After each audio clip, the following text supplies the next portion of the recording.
So those are all the answers to the final. I'm just kidding. That's a joke for those of you who are watching this later. I just forgot to start recording. For this derivative, we're looking at the derivative of sine of x cubed. We want to think about what's the inside function, what's the outside function. How is this composition put together? Think about what would happen if you plug a number in for x. The first thing that happens is that it gets cubed, and that tells us that the inside function is the x cubed.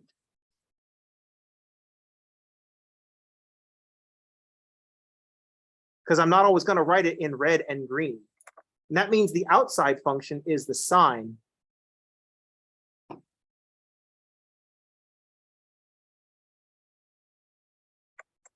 So the outside function is what we take the derivative of, and we multiply by the derivative of the inside.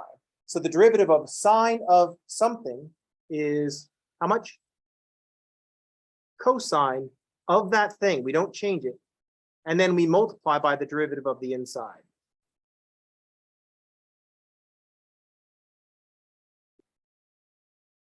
This is not how we would want to write the answer. We don't put the polynomial factors last. We should write the polynomial factors first. If you entered this, if you were writing this and I looked at it, that's all right, you're new. But we want to practice proper technique. Our trig function should go last.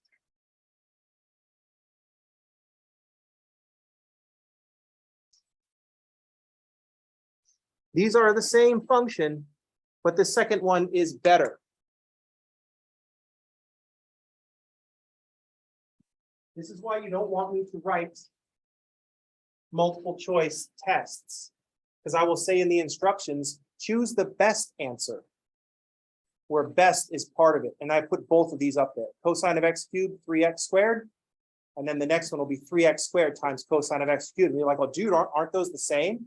And I'd be like, oh, mathematically they are, but which one is best? So it's me trying to indoctrinate you into a certain style that's in play.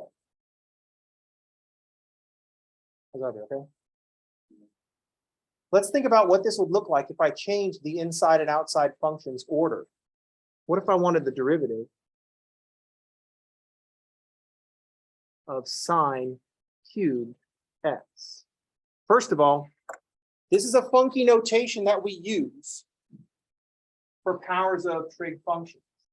We've decided, like I was there, we decided that instead of writing parentheses around the sine of x and putting the cube out there, let's just put the cube on the sine. That's just a standard thing. We all do it, so we all have to deal with it. But what this means, to read this function, if you're ever stuck, is it this one or is it this one? Remember that the sine cubed x is the sine of x, then cubed. So the order of operations that happens here, what's the first thing that happens to the x? First, we do the sine, and then we do the cube. So the inside function here is sine. Yes.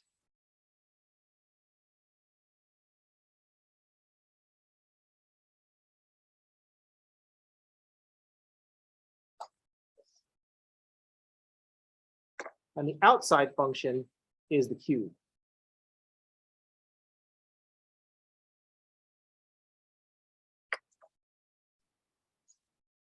So when we see sine cubed x, sine is first, then we cube, so the inside function is sine x. So the outside function is something to the third power. So the derivative of something to the third power is 3 times that thing squared times the derivative of the inside. And this is an acceptable order.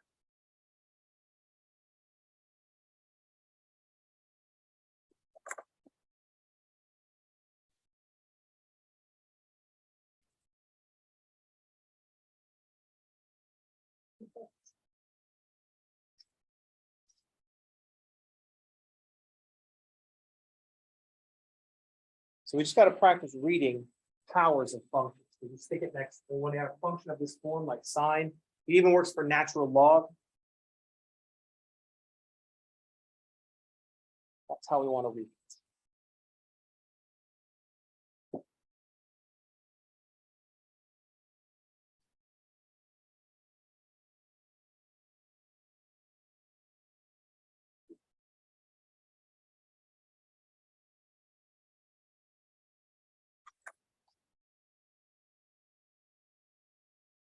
So the same thing will work with natural log. This won't happen very often to you, mostly because I don't know why, I just never think of putting these on quizzes, but you might see this notation in other places. And this is the same kind of thing. The first thing that happens is we do the natural log, then we cube the result. So we want to read this as the cube of the natural log of x. So our inside function is natural log.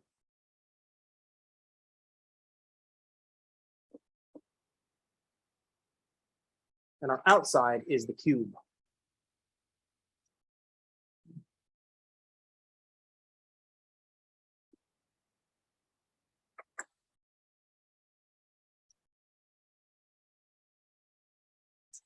So the derivative of natural log cubed of x, outside is the cube. So the derivative of something cubed is 3 times that thing squared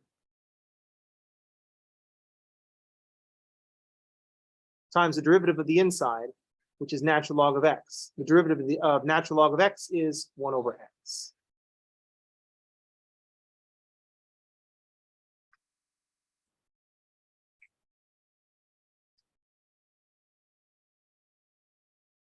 We've got this fraction as a factor, so it might be more convenient for us to write this as one big fraction and also drop these additional parentheses. So maybe just 3 natural log squared x all over x.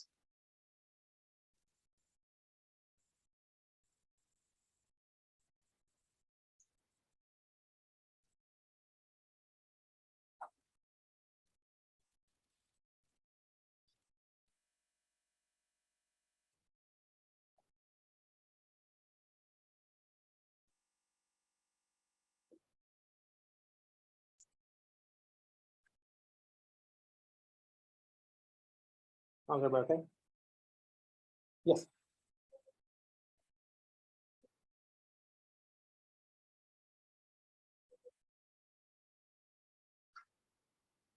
Yes. I said when we look at natural log cubed of x, we're thinking about the natural log of x inside some parentheses being cubed. So it's something cubed. Derivative is 3 times that thing squared. And we just write it weird because this is how we decided to write it. Is that okay? It's just training. If you feel uncomfortable with like these questions, like, oh, I'm not sure I see it, that's the correct answer. It's like our first day. We've known about these derivatives at the top of the page for a day. We're not supposed to be experts now. It would be weird if you were. Right? If yesterday I was like, oh, this is the first time I've seen these derivatives. And then today you're like, oh, nope, totally got it. And like start throwing all these examples and you just like knocking out all these examples. That would be weird. If you're like, oh, I'm not sure I'm reading this right. That's the correct answer. Does that make sense? Right now, there's someone in here that's like, oh, this all was easy for me. Am I the weirdo? Michael, no, yes. If there's only one of you. Not weird, but exceptional. So think of it that way. You know what I mean? I don't know what it is about math that we just don't give ourselves a break. I'm very bad at golf. I've played exactly 1 round of golf. Of course I'm bad at golf. I shot a 72. But then we went to the next hole and it just went up from there. To be fair though, at one point we were 12 and at one point we just stopped and said, you know what's really fun? Hitting balls into the lake. Made it skip. Question?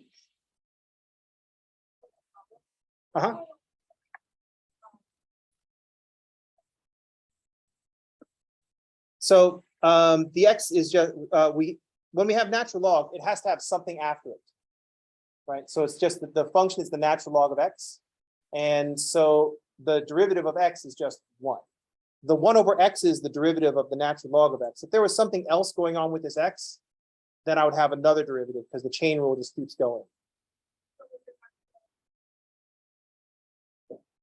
Yes.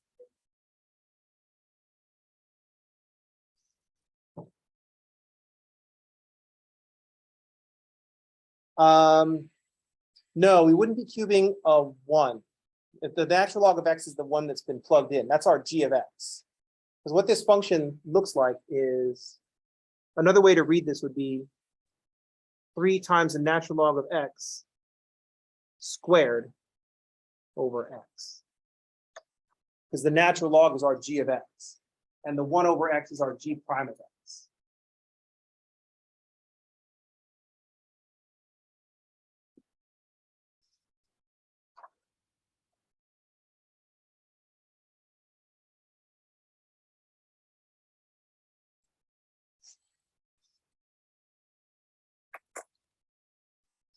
What's the order of things that happen to the x for this function?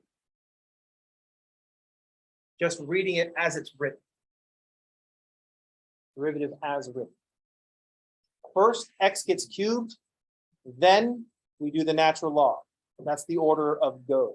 So the inside is our x cubed,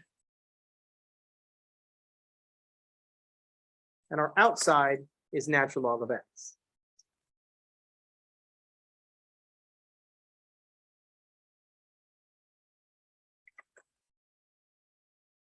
Usually when I write the outside, I just leave a blank where the inside function is sitting.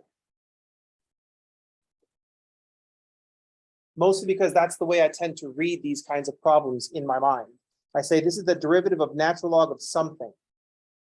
The derivative of natural log of something is 1 over that thing. Oops. I forgot I needed to go up and down. So the derivative is 1 over that thing times the derivative of the thing.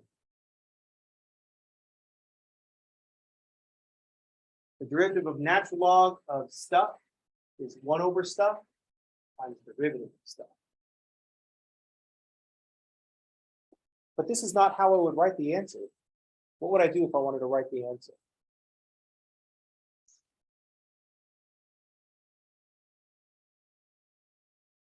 I've got an x squared divided by an x cubed, so we can cancel 2 of the x's.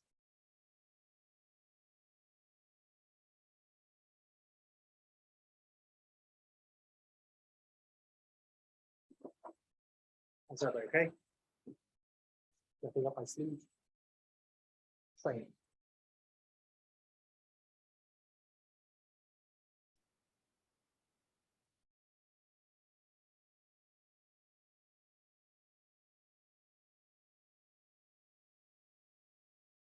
Small variation on this problem. In this problem, I have the natural log of x cubed. Notice that at the end, I simplified this x squared over x cubed. I had something that could really easily be simplified. Not just a matter of style, not just a matter of order. I had 3x squared over x cubed, and 2 of the x's canceled out. Here's why we wouldn't have had to do that if we saw what was going on here. In this case, we can use properties of logarithms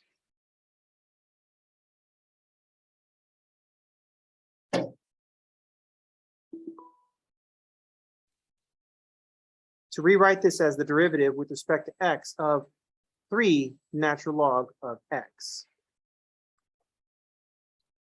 The derivative of a log of a power is the power times the log of the base.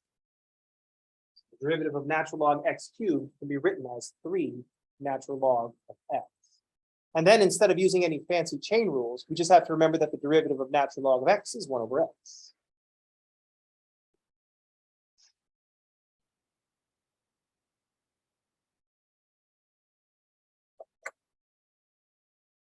If there's logarithms in your problem, always be suspicious that there's some kind of algebra thing to do with the properties of logarithms. This is especially the case if you get stuck. I'm stuck on this problem, but there are logarithms in it. I bet there are some properties of logarithms that might be helpful. Head on over to Dr. Google and say, hey, Dr. Google, what are some properties of logarithms? The same thing happens if you get stuck on a problem and there's some trig functions running around. If there are trig functions running around and you're stuck, start looking for trig identities that might be useful. Any questions?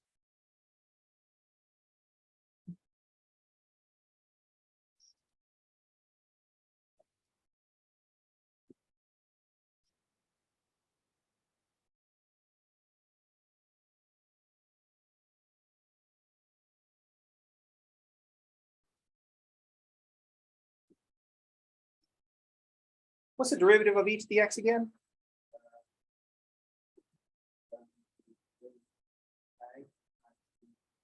No. Derivative of e to the x is e to the x. That's one of our core derivatives.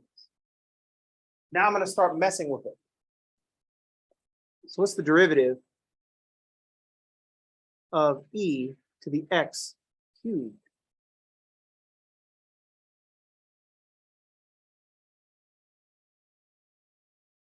What's the order of things that happen to x? What is the inside function?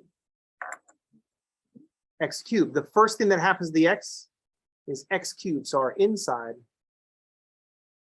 is x cubed. And what is x cubed plugged into? E to the something.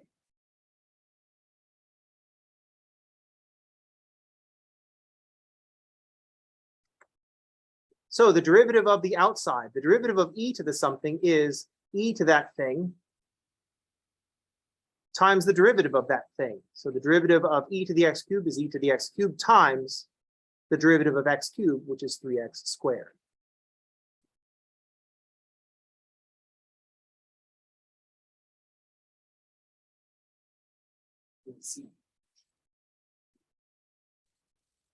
This is not how we would write this.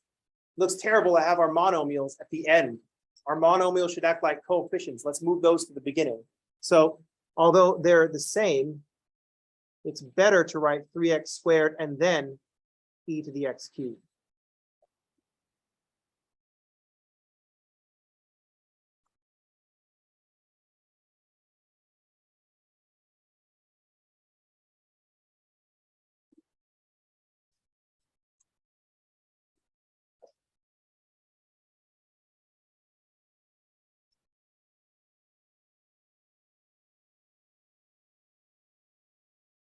Yes. Oh, E, and then I put a little up arrow so I can put parentheses. So one of the things that we need to be familiar with, especially in an age where we have to start learning how to type math, is single line syntax. I mean, during a test, you can't text superscripts to your friends, right?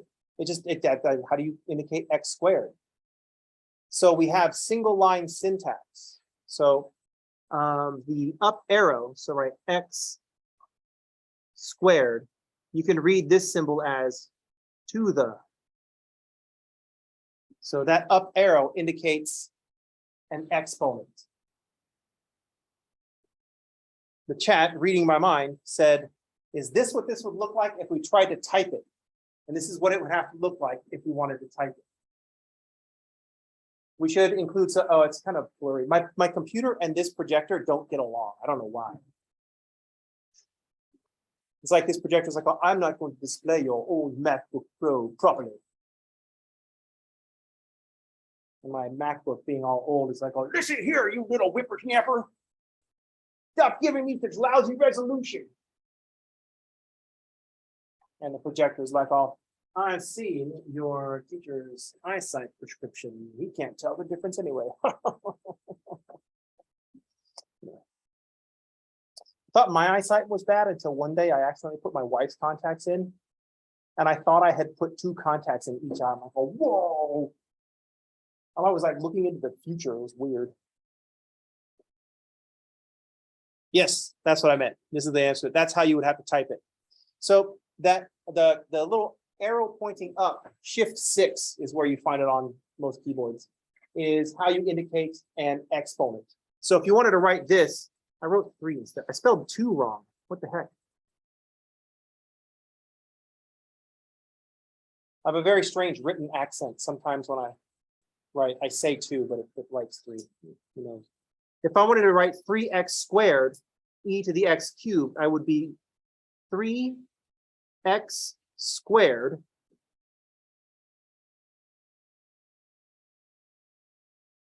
if I want to make sure, I could put times e to the x cubed.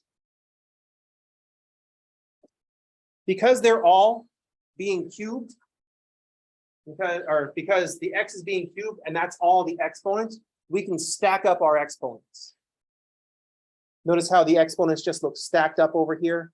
And so the same thing is here. It might be useful, it's going to be important to put something in between the 2 and the e to indicate that it's not 3x to the 2e to the x to the third, to make sure that you have dropped out of the exponent for the 2. So that's what that times symbol would do for us. This drops us out of the 2 exponent.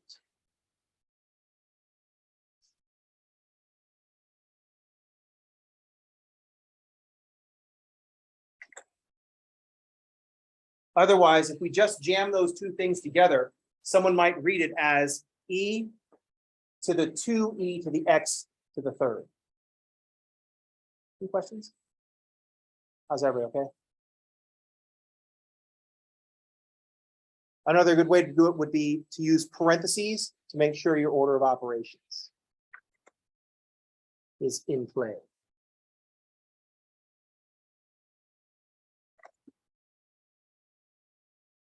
I worry about these things because I know we are bad at reading grouping symbols. We are somehow, for some reason, reluctant to use grouping symbols. I can tell because I'm sure you've seen problems like this on the social medias. What's the common one? 6 divided by 2 times 1 plus 2.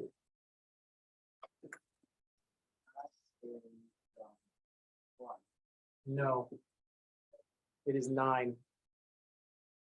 Here's why you shouldn't bother answering this question in the first place. You fell for my carefully planned mistake. How many of you have seen this particular problem before? It's on the social medias. It made this round on the social medias, and there's a discussion about what the answer is. The answer is someone be trying to start a fight, don't fall for it. The reason that this causes half the people to say 9 and be correct, and another half the people to say 1 and be incorrect, is because it relies on people using PEMDAS, and in PEMDAS it's multiplication then division, but multiplication and division are the same thing. They happen from left to right. 6 divided by 3 has to go first, then we multiply the result by the 1 plus 2. Now, any other argument is irrelevant because we shouldn't be answering this question in the first place. The reason that this was posted was specifically to cause an argument. Don't fall for it. Because if I want to make sure that you say 9, all I have to do is this. Let me clarify.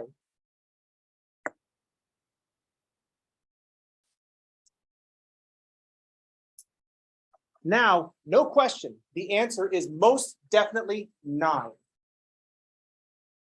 If I wanted the answer to be 1, all I'd have to do is this. Be like, oh, I'm sorry, excuse me. First of all, apologize for asking an improper question. Then restate your question to make things clear. Now,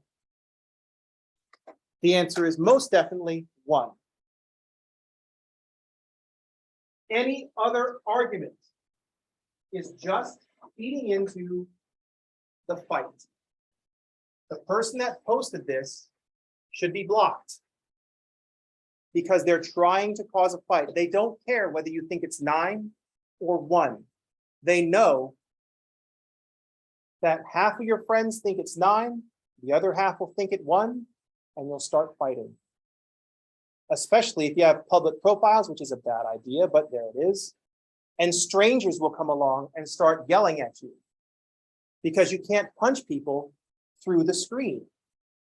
That would change everything entirely. People don't behave this way in like, the only time people behave like this and start getting into fights is in bars because they've been drinking. But like in like the store or something like that, you would not say the shit that you say online because you get punched. So if you're like, oh, I think it's not, blah, blah, blah, blah, blah, blah. If a fist become flying out of your screen and like punch you in the face because someone could like transmit their fist through their camera, then it would stop. But until then, when people ask questions like this and it's deliberately ambiguous, don't fall for that crap. Block them. Question? PEMDAS and BODMAS. BODMAS is another version of PEMDAS. BOD for brackets. They're both shit. They're bullshit. Order is another word for exponents. That's all. So BODMAS would be brackets, order, which is exponents, multiplication and division. Because PEMDAS itself is bullshit because, first of all, P is not an operation. That's parentheses. It's a grouping symbol. And it's PEMDAS. Because multiplication and division, addition and subtraction happen from left to right. This is because multiplication and division happen at the same time because division is just multiplication by reciprocals. I can replace that divided by 2 with multiplied by 1/2. It wouldn't change how wrong people are about the problem, but if you're basing it on this, then this is equivalent to 6 times 1/2 times 1 plus 2. And now everybody's saying 9. That makes sense? This is because we don't really understand these operations. I think I asked this yesterday. Did I ask this yesterday? Someone explain addition to me. And look how hard it was. Now explain multiplication. Some of you in my class before, they're like, he's going to say repeated addition. I'm not going to say that because I'm going to let you think about what multiplication. Exponents are repeated multiplication. There's your order of operations, high to low.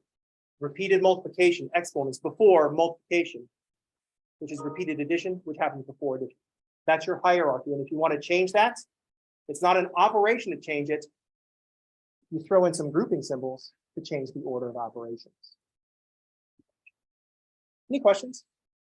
But bottom line, don't fall for this. If you see that and you want to comment, you feel compelled to comment by saying, don't bring that ambiguous shit to my page, and then block them. Better yet, report them for harassment. Say this person was trying to start a fight on the internet. At which point Facebook will ban you. So, I mean, maybe that's a plus anyway. I don't know. All right, that's it for today. I will see you all on Tuesday. Everybody have a good 3-day weekend. And thanks for playing.